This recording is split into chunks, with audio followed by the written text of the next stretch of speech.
Graça e paz, irmãos. Grande alegria podermos estar aqui reunidos para meditarmos na palavra de Deus. Os falsos.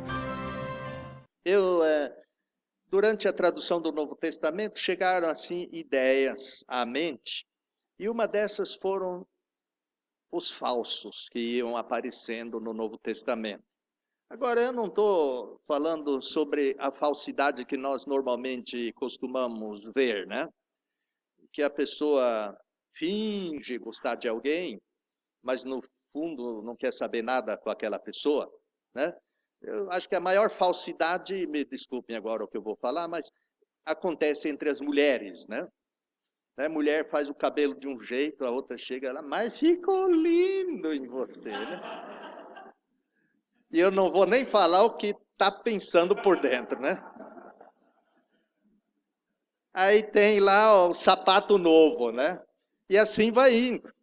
Então é uma falsidade que só, né? Eu sugiro, em vez de você mentir, né? Por que não falar algo diferente? Né? Chega assim, com aquele cabelo, né? Você diz, puxa, ficou diferente, né?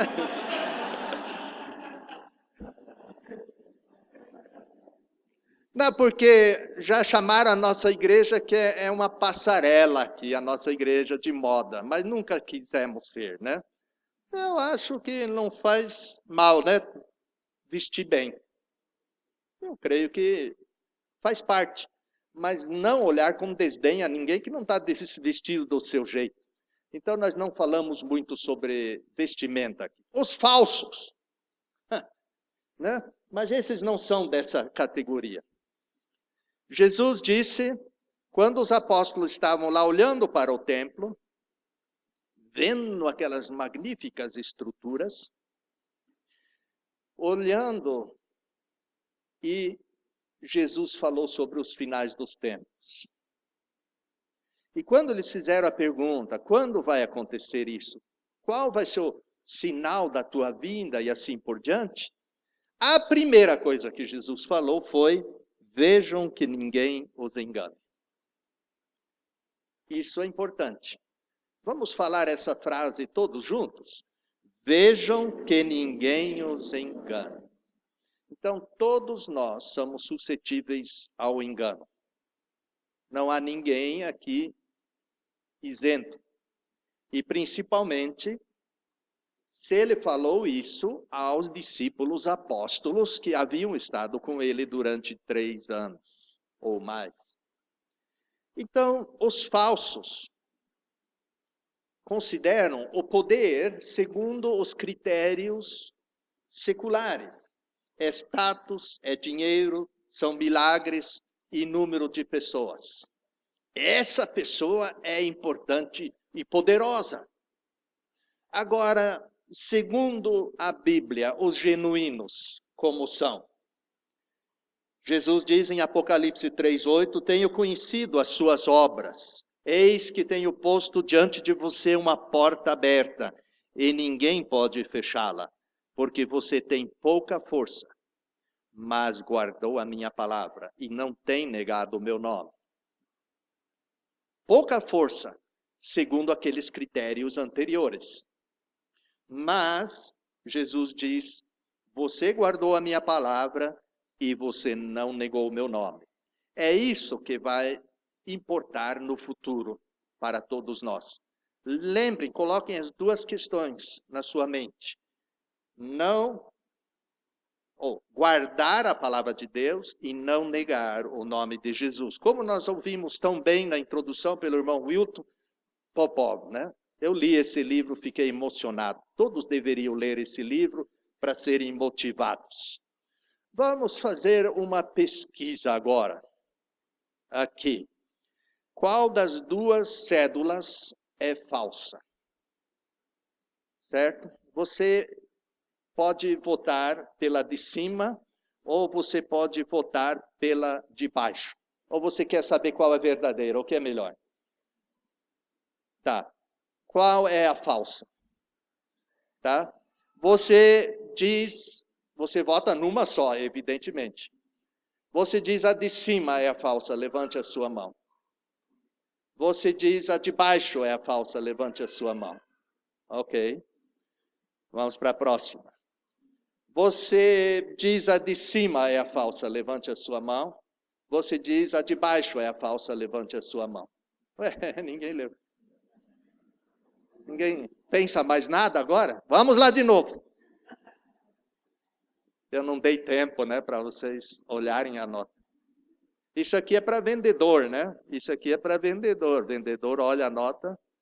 Mas já perceberam o que a pessoa faz quando recebe uma cédula de R$50?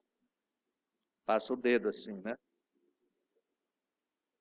Tá, vamos lá para a votação. Quem acha que a de cima é a falsa, levante a mão. Quem acha que a de baixo é a falsa, levante a mão. Muito bem. Sabe que... E agora? Querem uma resposta ou vou deixar no suspense? Não, nos dois casos, a de cima é a falsa. Mas a maioria aqui acertou. Alguns foram enganados. Mas eu tenho certeza que esses enganados, se tivessem a nota em mãos, não teriam sido enganados, né? Lá na fronteira com o nosso país amigo, vizinho, esses tempos o pessoal da Colômbia tinha trazido nota de $100 falso. E eles faziam uma troca de moeda. Você dava $100 genuínos para eles, e eles te davam 5 notas de 100 falsificadas de volta. Bom negócio? Um conhecido meu pegou uma nota de $100 falsos, foi até Guarani Câmbios, colocou na mesa, não falou nada. A pessoa pegou a maquininha, passou. Que a maquininha acusou, tudo bem com a nota. E já queria fazer o câmbio. Então percebem que os colombianos sabem falsificar dinheiro. E trazem aqui na nossa fronteira. Então cuidado quando você compra dólares nesses cambistas do Paraguai, né? Nunca sabe o que você pode estar comprando. Então tem produto de todo tipo falsificado hoje em dia, né? Mas o que impressiona é que normalmente somente o que é bom é falsificado, né? O que é de qualidade, o que é de valor, né? Você já ouviu alguém dizer: "Oh, pessoal, eu fui enganado, eu fui lá no Paraguai e voltei e comprei um pé de moleque falsificado." Você nunca olha se pé de moleque é genuíno ou não. Tanto faz, né? Pé de moleque é pé de moleque. Mas se eu compro para Dona Eva um Chanel 5, né?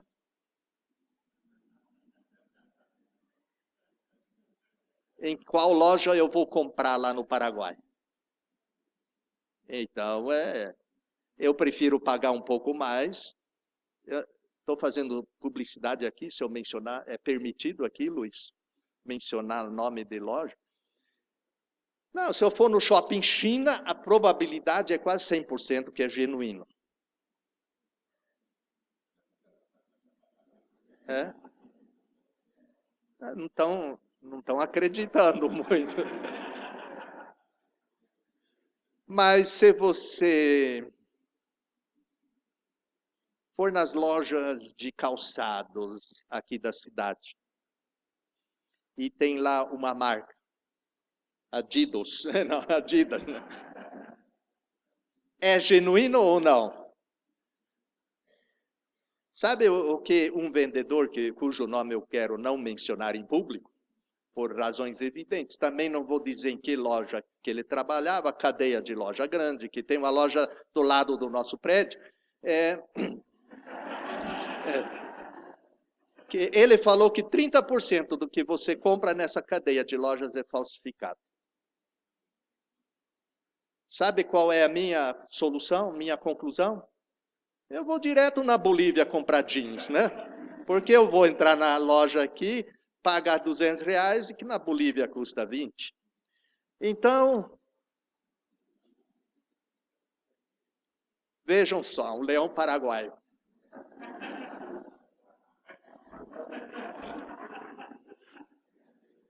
Dá medo, né?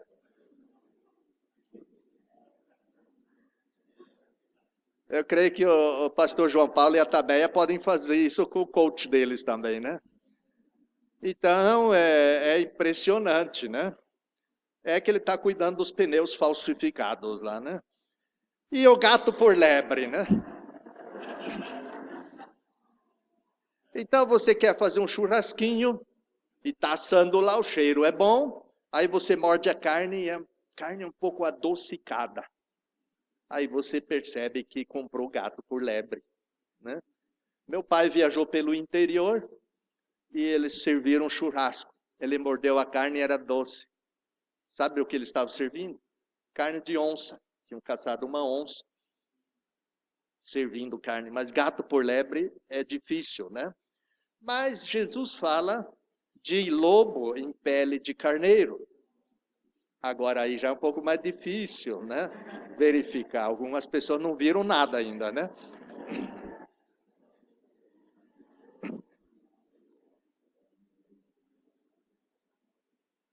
Então Jesus disse: vejam que ninguém os engane.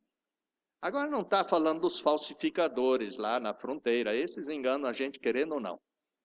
Nesses dias eu queria comprar um celular. E logo querendo comprar um celular, eles aparecem no carro vendendo celular. Um iPhone.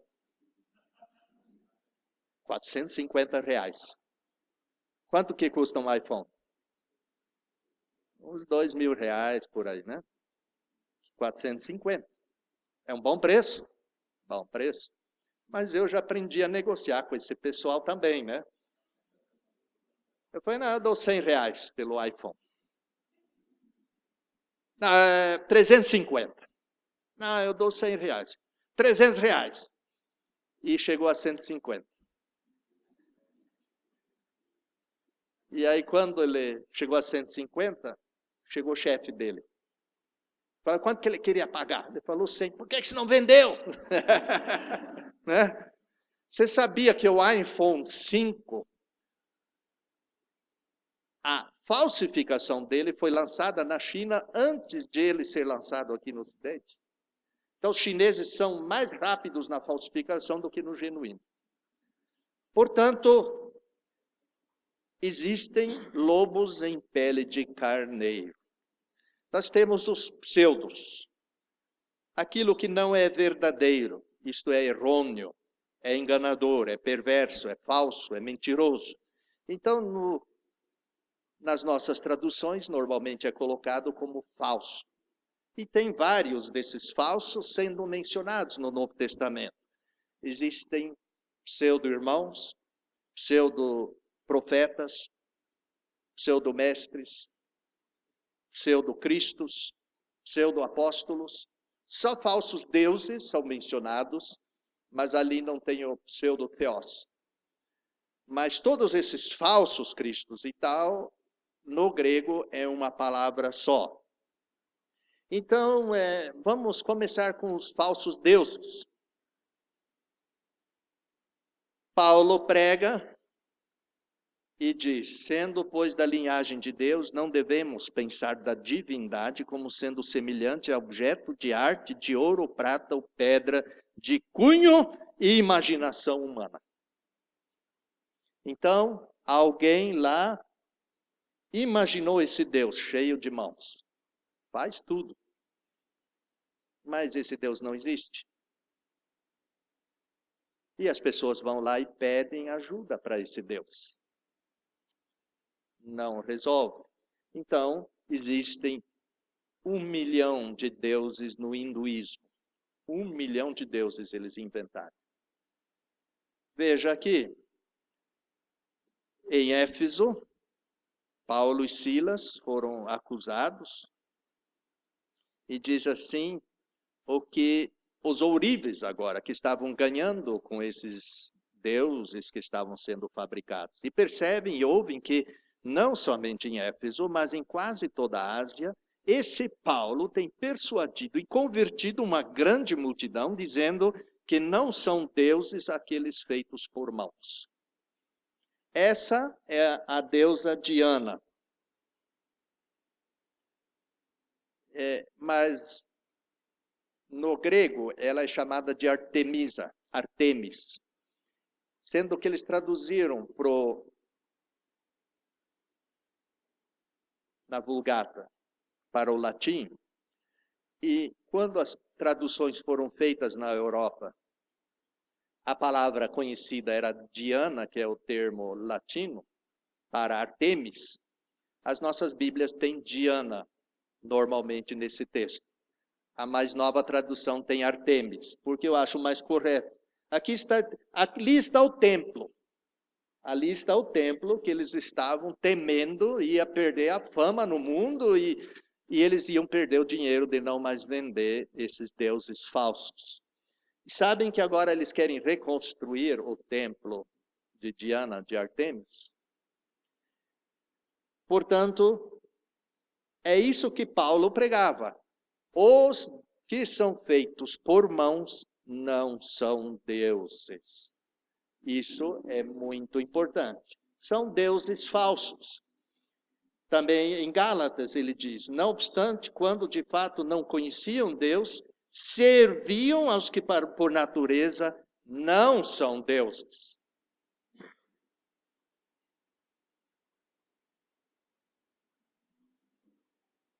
Quando não conheciam Deus verdadeiro, vocês serviam deuses. Mas não são deuses por natureza, não são de verdade.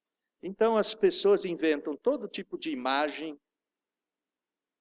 de objeto para ser adorado. Todo mundo, todas as religiões têm suas imagens, seus deuses. O cristianismo não tem. A Bíblia até faz a pergunta, com o que nós representaríamos Deus? Se você fosse inventar uma escultura para descrever o Deus da Bíblia, que escultura você faria? É impossível. Ele é invisível, ele é todo-poderoso, ele é onipresente, e assim vai indo. Então, isso não é possível de ser representado. A Bíblia até diz que Deus não pode ser nem representado por homem, nem por mulher, nem por qualquer animal, nem por qualquer objeto. Deus é Deus, Espírito Todo-Poderoso, e não pode ser representado. Toda vez que alguém tenta representar Deus por um objeto, ele reduz Deus para alguém ou algo que ele precisa carregar. Imagine, você carregando o seu Deus.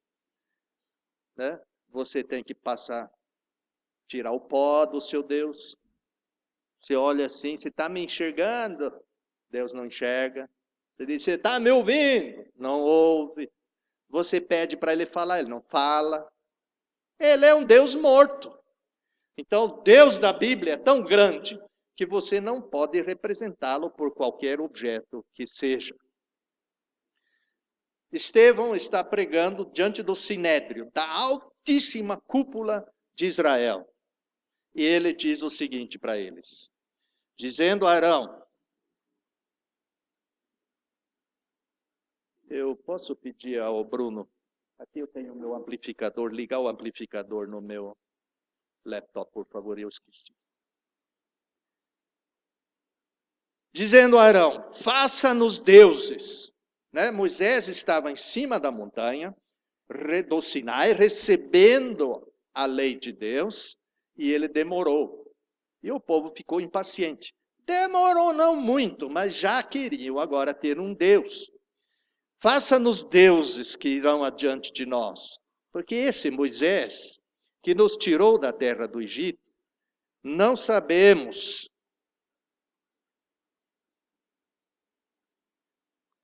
o que lhe ocorreu. E fizeram um bezerro naqueles dias, e ofereceram sacrifício ao ídolo, e alegraram-se nas obras de suas mãos. Apartou-se, porém, Deus e entregou-os à adoração das milícias do céu, como está escrito no livro dos profetas. Porventura vocês me ofereceram animais abatidos e sacrifícios durante os 40 anos no deserto, ó casa de Israel? Contudo, levantaram o tabernáculo de Moloque e a estrela de seu Deus, Renfã, figuras que fizeram para adorá-las, por isso os removerei para além da Babilônia. É grande, desse tamanho assim.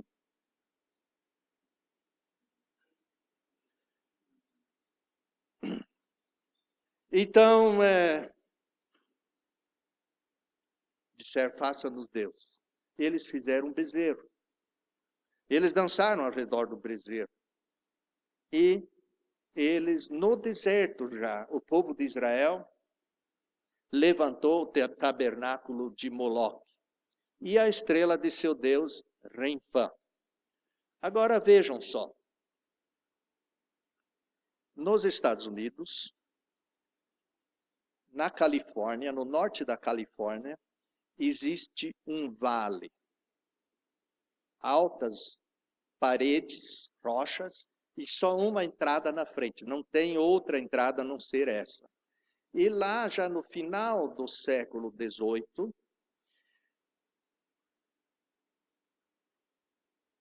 uns jornalistas queriam ter um lugar onde só eles, os jornalistas, poderiam se encontrar para ter encontros reservados e discutir a respeito do seu ofício. Esse movimento foi se crescendo e os poderosos começaram a se filiar a essa organização. E o que aconteceu é que, de repente, os mais poderosos do mundo entraram nessa organização, Boêmia, e eles... É do lado esquerdo aqui. Eles, então, jogaram os repórteres para fora, para não ter ninguém noticiando o que eles estariam fazendo. Porque eram reuniões secretas. Todos os presidentes dos Estados Unidos dos últimos anos têm feito parte dessa organização. E essa estátua, que eu vou mostrar agora, eu espero que o som funcione. Puxa o outro lado da caixinha, Bruno, também. Tem mais um lado lá, para o som sair alto. Não, Jonathan, mostra para ele. Não, a caixinha do outro lado, ali. Ok. É som original feito dentro desse lugar secreto. And in the flames that eat thine effigy, we shall read the sign, Midsummer sets us free. Ye shall burn me once again.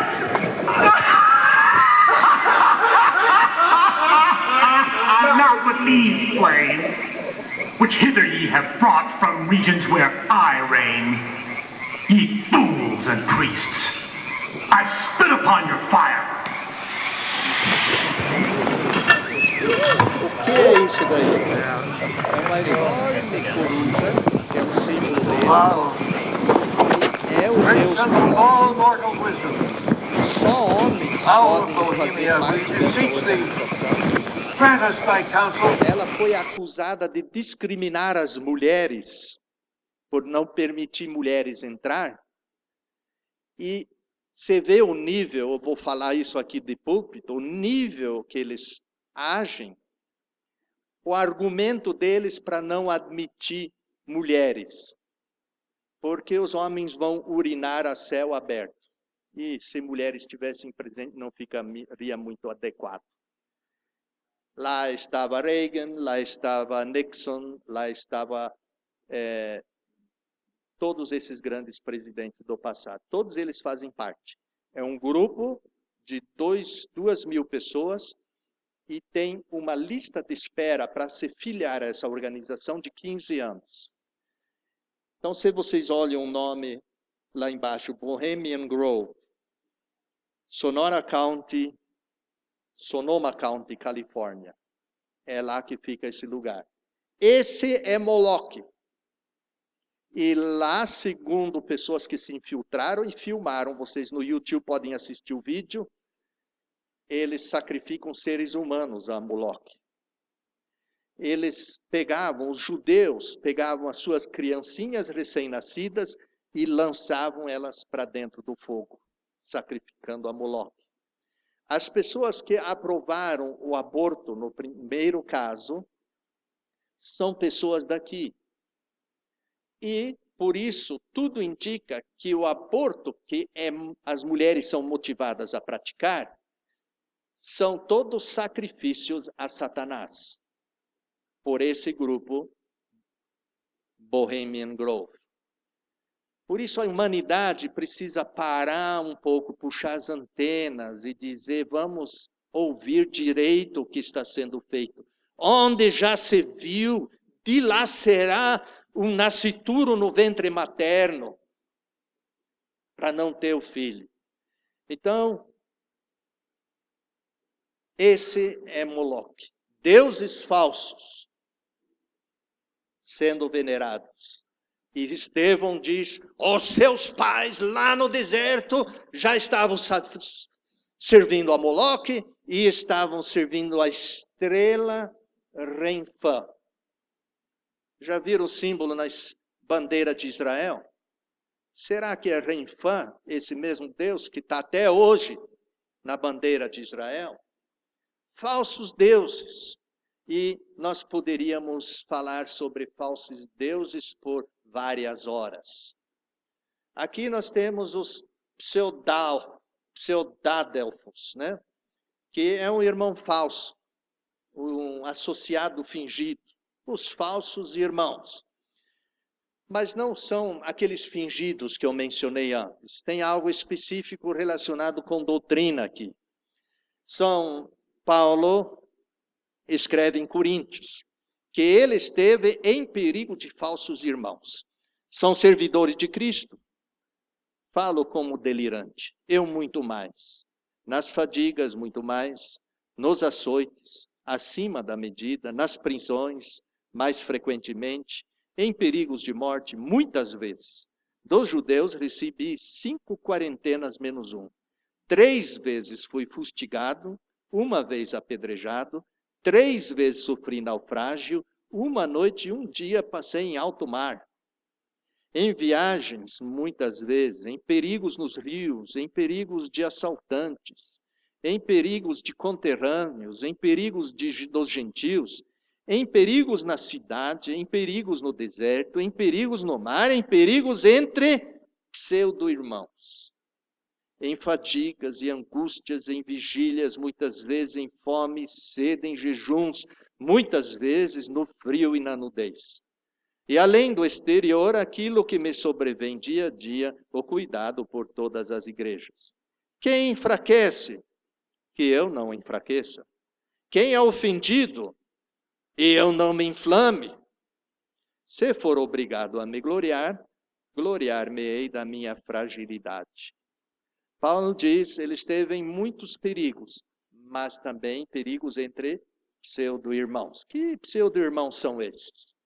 Ele descreve em Gálatas 2, 4 a 5. Isso devido aos pseudo-irmãos infiltrados, que se infiltram para espiar a nossa liberdade que temos em Cristo Jesus, para nos escravizar, aos quais nem sequer por 1 hora cedemos em sujeição, para que a verdade da boa mensagem permanecesse com vocês. Quem lê Gálatas sabe que esses pseudo-irmãos eram os judaizantes. Os judaizantes diziam que você não é salvo somente pela graça no Senhor Jesus Cristo. Você precisa guardar a lei de Moisés também para ser salvo. Eram os adventistas daquela época. Então, hoje os adventistas vêm, diz, você tem que guardar o sábado para ser salvo. Você precisa, não pode comer carne de porco. E assim vai indo. Eles querem guardar a lei de Moisés. Lá no Instituto Bíblico na Alemanha, não sei das quantas, mas apareceram adventistas nos visitando lá. Entraram no nosso quarto, olharam para fora da janela, o nosso quarto era no nível do solo, olharam para fora, assim, os estudantes andando no campus, e um deles falou assim, tanta menina bonita, e todas elas indo para o inferno. Por quê? Porque não guardavam o sábado. E até hoje a doutrina não mudou. É importante saber isso, porque eles vêm nos atraindo e chamando. E se a pessoa dá corda, vão levar. Então, os falsos irmãos. Mas a maioria dos textos fala dos falsos apóstolos. Então, os falsos apóstolos, o que é um apóstolo? O apóstolo é um missionário, é um enviado. E assim, Jesus primeiro tinha discípulos, que é um aprendiz, um aluno. O apóstolo é quem aprendeu, agora é mandado para o campo para trabalhar. Então, toda pessoa, quando chega na igreja, é um discípulo. Aprende para ser um apóstolo, para ser enviado. E assim, aqui diz o quê? Mas, Paulo falando, mas o que faço, continuarei fazendo para acabar com o argumento daqueles que procuram um argumento para se gloriarem de ser assim como nós. Os tais, porém, são pseudo-apóstolos, obreiros enganadores, camuflados de apóstolos de Cristo. E não surpreende, porque o próprio Satanás se camufla em anjo de luz. Portanto, não é nada extraordinário se seus servos também se camuflam como servos da justiça. O fim deles será de acordo com as suas obras. O que é camuflagem? Hein? Quem já esteve no exército deve ter aprendido um pouco da camuflagem. Então, o apóstolo é um fingido pregador. Ele faz de conta que foi enviado por Deus com poderes especiais, né? O que eles fazem? Eles se gloriam. Tome cuidado quando alguém fala muito bem demais de si mesmo o tempo todo. Perigo à vista, né? Vamos elogiar os outros. A Bíblia diz que as nossas obras, os outros devem elogiar e não nós mesmos. São obreiros enganadores, são camuflados de apóstolos. São servos de Satanás. Agora vem brabo, né? Se camuflando de servos de justiça. O fim deles será de acordo com as suas obras. Dos 11 apóstolos, quantos deles vocês acham que desconfiavam que Judas era um falso apóstolo, um pseudo-apóstolo? 11. Vamos ver. 10, 9, 8, 7, 6, 5, 4, 3, 2, 1, 0. Algumas mãos levantaram. Ninguém deles desconfiou que Judas era um falso apóstolo. Quando Jesus, na ceia, disse, um de vocês há de me trair. Como eles reagiram? Assim, como nós iríamos fazer?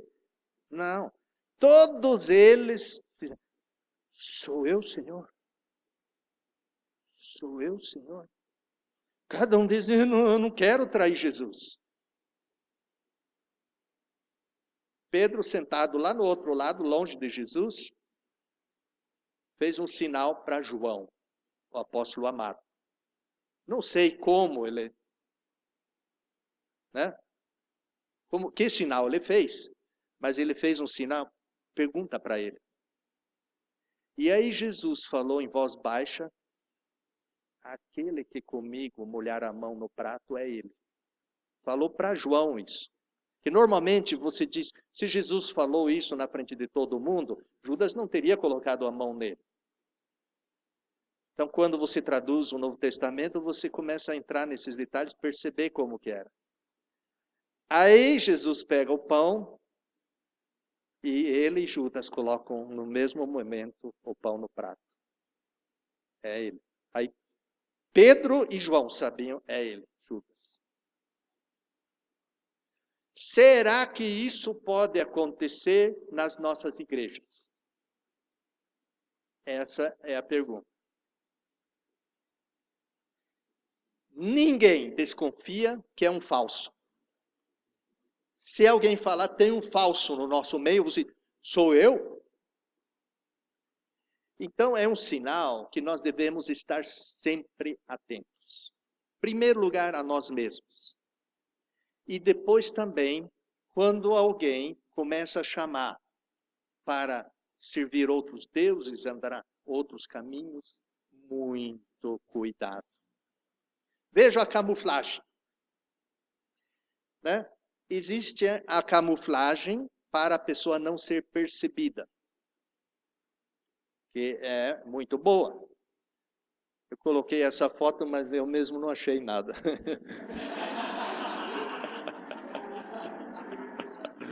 Tão bem camuflado, né? Mas tem algo aí. Alguém dos especialistas está enxergando alguma coisa ou não? Não sei aqui.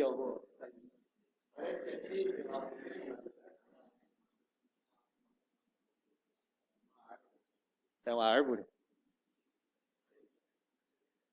Mas vocês percebem que você pode camuflar bem. Mas também existe uma outra camuflagem. Você assume a imagem de outro. E assume uma personalidade diferente daquela que você verdadeiramente é. E a Bíblia diz que Satanás se camufla de anjo de luz.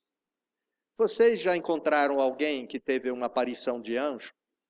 Alguém já encontrou alguém? Eu já encontrei várias pessoas. Estive na Itália, em Perugia, estudando italiano, e um cara veio lá, falou comigo e disse, eu tive a aparição, não sei, acho que era Maria que apareceu para ele, mas ele falou, mas tinha o coração no outro lado. Começou a desconfiar. Então, se um anjo bonito como esse aparecer para você e quiser conversar com você, como você vai reagir? Você percebe? O anjo pode ser mais lindo possível, pode ser perfeito, bonito, falar bonito. E é o próprio Satanás camuflado de anjo. Então, por isso é preciso estar atento, muito atento, porque isso pode acontecer com alguém. Vocês acham que Satanás aparece para as pessoas hoje? Parece. E coloca um contrato na sua frente ainda para você assinar. Então, por isso é preciso ter as antenas puxadas. Quem é esse caráter do lado direito? Esse é Bafomé, o deus da maçonaria, que diz que não tem nada a ver com o diabo. Tem que ser muito crédulo para acreditar nisso. Esse é o deus da maçonaria ali, com todos os detalhes aí. Então, tomem cuidado. Em Mateus, Jesus fala dos pseudoprofetas. Entrem pelo portão estreito, porque largo é o portão e amplo o caminho que conduz para a destruição, e são muitos os que entram por ele. Porque estreito é o portão e apertado o caminho que conduz para a vida, e são poucos os que o encontram. Atentem, pois, aos pseudoprofetas, que vêm até vocês em peles de carneiros, mas por dentro são lobos vorazes. Pelos seus frutos vocês os reconhecerão. Colhem-se porventura uvas dos espinheiros, ou figos dos abrolhos? Assim, toda árvore boa produz frutos bons, mas a árvore corrompida produz frutos ruins. Uma árvore boa não pode produzir frutos ruins, nem uma árvore corrompida produzir frutos bons. Toda árvore que não produz fruto bom é cortada e lançada no fogo. Portanto, pelos seus frutos vocês os reconhecerão. Nem todo que me diz, Senhor, Senhor, entrará no reino dos céus. Contudo, aquele que faz a vontade de meu Pai que está nos céus. Muitos me dirão naquele dia, Senhor, Senhor, Não foi em seu nome que profetizamos, e em seu nome que expulsamos demônios, e em seu nome que fizemos muitos prodígios? Então lhes confessarei: nunca os conheci. Retirem-se de mim, vocês que praticam a ilegalidade.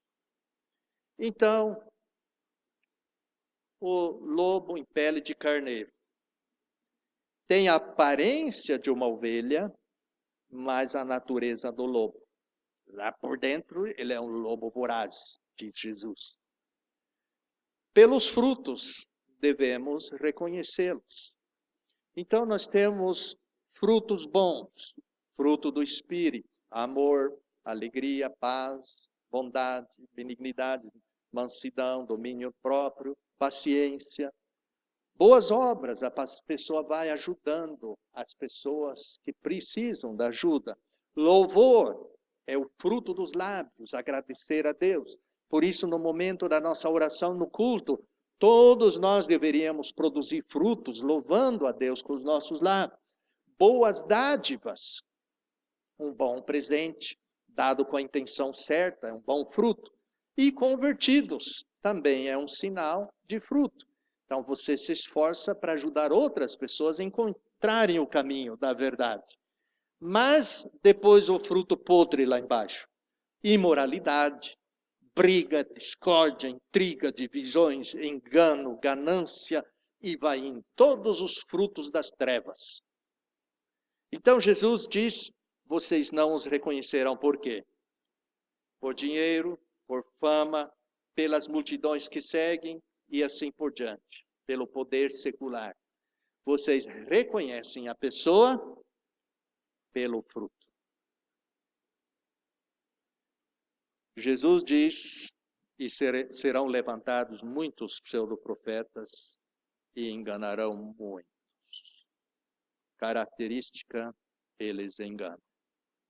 Ali Jesus disse na passagem anterior, 2 caminhos, 2 portas, 2 destinos. O falso profeta vem e vai ensinar para você um outro caminho. Às vezes é um caminho de asquese, muita autopenitência e punição. Outro caminho é o caminho de comprar a salvação por dinheiro. É através dos sentimentos que você busca. É através de seguir uma filosofia. Todos os caminhos vãos. Parecem bonitos os caminhos, mas levam à perdição. A Bíblia diz que o caminho é Jesus. Só Jesus salva, só pela sua graça. Nós vamos continuar essa pregação numa próxima oportunidade, falando dos outros falsos. Mas como o pastor João Paulo também pregou sobre o pastor precisa estar atento. Levar as ovelhas aos pastos verdejantes, às águas tranquilas, mas também cuidar dos lobos. O Davizinho, ele cuidou das ovelhas. Matou um leão, matou um urso. Eu acho que eu teria corrido. Eu não sou tão corajoso. Mas, se aqui na nossa igreja aparecer um urso ou um leão, eu encaro até a morte como Popov lá na prisão. É a minha obrigação, eu sou obrigado a defender as ovelhas. E como também o pastor João Paulo mencionou, né, esses outros falsos pastores olham para a ovelha e o que enxergam? Quantos quilos de carne será que dá, né? E nesse inverno, então, vai ser uma blusa de frio maravilhosa. Então, nós sempre tivemos o pensamento, nós não estamos interessados quem você é, que você tem, quanto você vai contribuir, nós estamos interessados em você. Nós queremos transformar a sua vida para ser igual ao Senhor Jesus Cristo. Esse é o nosso desejo. Se a igreja recolhe ofertas, é para podermos ajudar mais pessoas a encontrarem esse caminho. É só para essa finalidade. e fazer a vontade de Deus. Portanto, aqueles pseudo-profetas chegam até Jesus e dizem, nós profetizamos, né? Nós fizemos um milagre, Senhor Jesus. Né? Nós expulsamos o demônio. Jesus vai olhar para eles e vai falar o quê? Não sei quem vocês são. Eu nunca conheci vocês. Vocês estão do lado do capeta, lá do meu lado não são. Então percebe? Tome cuidado com esses milagreiros que andam por aí, que trabalham como se fossem servos de Cristo, mas Paulo diz que são servos de Satanás.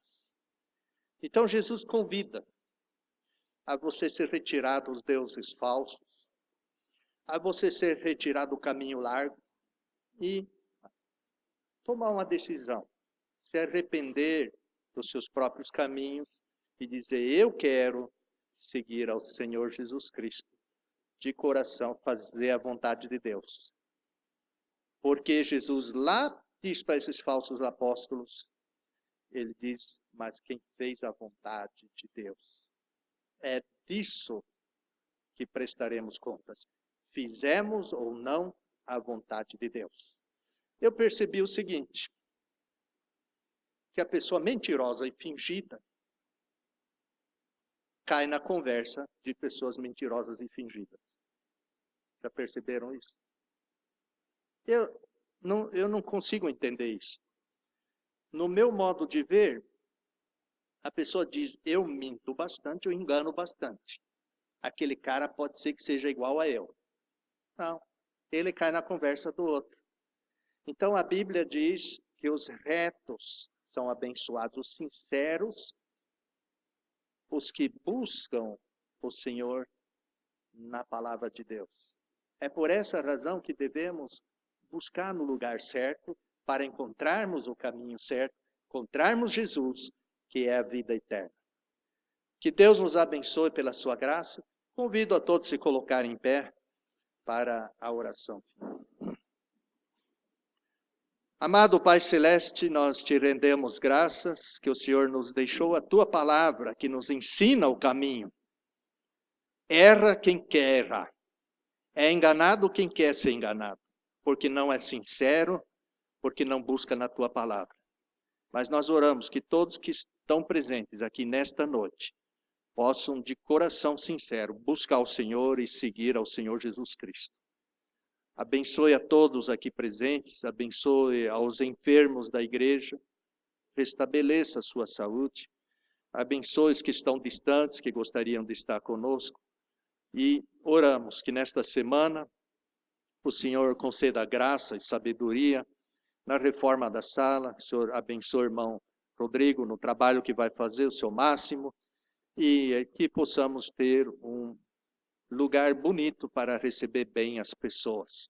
Oramos que o Senhor nos proteja nas idas e vindas, mas que possamos produzir frutos, cada um no seu lugar, na escola, na vizinhança, no emprego, qualquer lugar que estivermos nas nossas idas e vindas. Porque o tempo chegou, a hora final está às portas, o Senhor Jesus pode voltar a qualquer momento. E o que vai contar para a eternidade é o que nós tivermos realizado na tua vontade. Nós oramos que o Senhor nos proteja no caminho para os nossos lares, que a graça de nosso Senhor Jesus Cristo, o amor de Deus Pai e a comunhão do Espírito Santo nos acompanhe aos nossos lares. Amém. Obrigado, podem se assentar.